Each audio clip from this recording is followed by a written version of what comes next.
এই এই এই জায়গা থেকেই পানি নিচের দিকে নামে, এইটা থেকে ঝর্ণা সৃষ্টি হয়। কিন্তু এর আশেপাশে এইটুকু জায়গায় পানি আছে, কিন্তু এই পানিটা কখনো শেষ হয় না।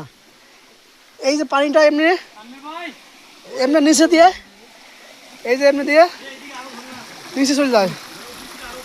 দিনটায় 24 ঘন্টা এই পানিটা নিচে চলে যায়।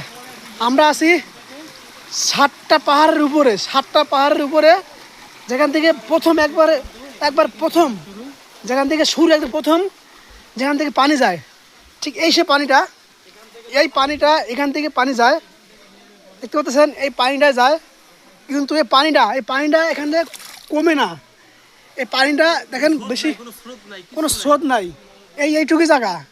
কিন্তু আল্লাহর কি রহমত, দেখতে পাচ্ছেন এই পানিটা শেষ হয় না। এই দিনটায় 24 ঘন্টা পানি যায়, তারপর পানি শেষ হয় না।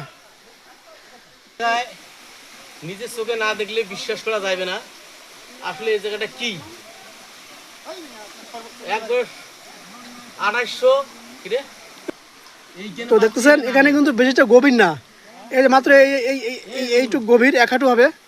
এই পানিটা কখনো শেষ হয় না। আল্লাহর কি রহমত, আল্লাহর কি সৃষ্টি।